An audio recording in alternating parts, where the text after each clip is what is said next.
Charles Barkley has never been afraid to speak his mind. Ooh, that's something you don't see often, a cougar that's not in the wild. But that can rub some NBA players the wrong way. In this video, we're going to look at 5 NBA legends that have had beef with Charles Barkley, and we're starting with none other than LeBron James. Now this beef was pretty short-lived, especially compared to others, some of which still don't like Barkley to this day. It all started in 2017 when LeBron went to the media and said that the Cavs roster wasn't good enough to win a championship. He said they were too top-heavy and relied too much on himself and Kyrie Irving. Chuck was very critical of LeBron James for doing this, saying that Cleveland did whatever LeBron wanted, and as a result, they couldn't afford to get anybody else. LeBron James' comments were blank. Inappropriate, whiny, all the above. They have given him everything he wanted. They have the highest payroll in NBA history. He's the best player in the world. Does he want all the good players? He don't want to compete? I love all these wild punk-ass reporters on television who's afraid to call out LeBron. LeBron's a great player and a great guy. But this notion that he's got to have all the best players on his team. He's got Kyrie Irving and Kevin Love. He want everybody. He don't want to compete. He want to be the favorite all the time. It just pisses me off that a guy that great don't want to compete. Word got back to LeBron, and he did not hold back, responding by personally attacking and insulting Chuck, saying, "He's a hater. What makes anything he says credible? Because he's on TV? I'm not gonna let him disrespect my legacy like that. I'm not the one who threw someone through a window. I never spit on a kid. I never had unpaid debt in Las Vegas, and I never said that I'm not a role model."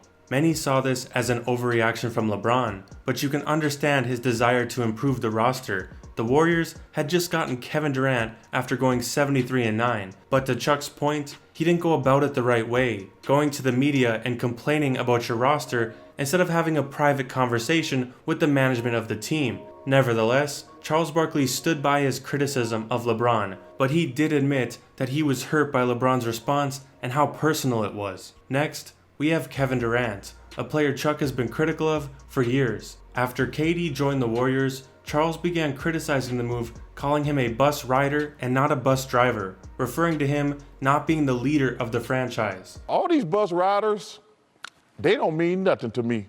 If you ain't driving the bus, don't walk around and talk about you're a champion. If you riding the bus, I don't want to hear it. Come on, Shaq, tell them. All these guys walk around with these championship rings. Hey, y'all bus riders. But let me tell you something. 2 in a row, Chuck. When you the bus driver and you got all that pressure when you have to play well or you gonna get the blame, that's a different animal. When KD kept responding and attacking Chuck on Twitter, Charles began to call him sensitive, adding that he's never looked in the mirror and accepted any form of criticism. KD is a great, great player. He is a great, great player. He's sensitive, 100% sensitive.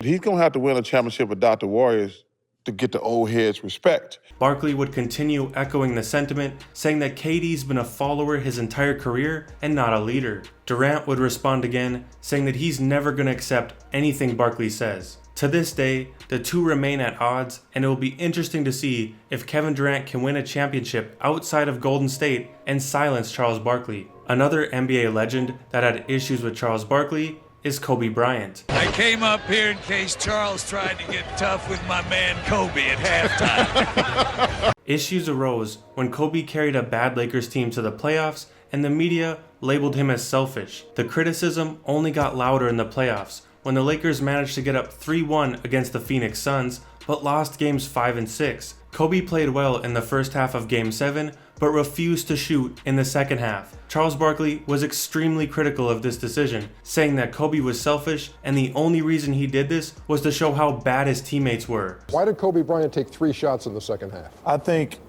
he was being very selfish. I think he stopped shooting because he wanted to say, those guys didn't help me. After the Lakers got obliterated by 30 points, later that night, Kobe would text Charles Barkley for 3 hours cursing him out for the comments he made on TNT. Kobe even made an appearance on Inside the NBA and explained that the reason he didn't shoot was to get his teammates more involved and help them gain confidence that they could use on both ends of the floor, claiming he did the same thing in Game 4 and it led to a comeback win for the Lakers. After Kobe's appearance, the two were on much better terms. Unlike Kobe, Charles Oakley was never on better terms with Charles Barkley. Their problem started when Charles Barkley said that Charles Oakley will never be Moses Malone. Oakley would respond by criticizing the game of Charles Barkley, which led to the two playing much more physical against each other. This physicality would result in an altercation that led to Charles Barkley slapping Charles Oakley in the face. Oakley would respond by getting his revenge during an NBA lockout meeting in 1998. Barkley would then accuse Oakley of taking steroids, causing him to have mood swings, causing his erratic behavior. What transpired over the course of 5-10 years that changed that you were cool? I'm not saying y'all was best of friends. You were cool, you were cordial, till you walking up to the man and slapping him. He had touched me in my face, and I don't play that. I don't know where his hand been, and he a grown man. I'm a grown man. I can't let you get away with that. Don't play with me. It's just a lot of things happen. He talked too much. I mean, he was a great player. I gave him that. But besides that, I ain't giving him nothing else. I read in the book that he kept saying that guy's you on steroids. He might have been talking about Karl Malone, but no.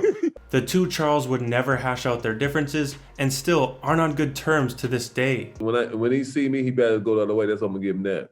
And the same can be said for Michael Jordan. This beef is pretty sad when you consider that Charles Barkley and MJ used to be best friends. They used to hang out in the off-season, play golf together. They were even on the Oprah Winfrey Show together. But their friendship hit a crossroads in 2012 after Charles Barkley called MJ a bad owner after his Charlotte Bobcats had the worst season in NBA history. Barkley claims MJ called him after he made those comments, and they had an unpleasant conversation. As a result, they haven't been friends ever since. MJ even ignored Barkley at the NBA's Top 75 ceremony. Chuck not only stands on what he said, but he also claims that he refuses to lie for Michael Jordan just because they're friends. I think that Michael was upset about some of the things I said about the Bobcats, which, number one, they were true.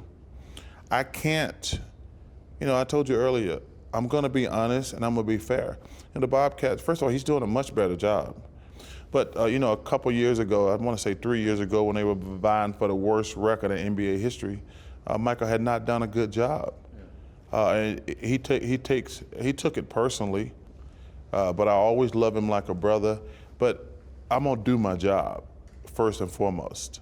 He also said that MJ surrounds himself with yes men and those that aren't honest about his flaws, while Charles prefers those that tell the truth no matter what. But that's all I have for this video. As always, I want to hear from you guys in the comment section down below. If you guys like this video, you should check out my video on Charles Barkley roasting Skip Bayless. I'll leave that here. Thank you guys for watching. I'll see you next time.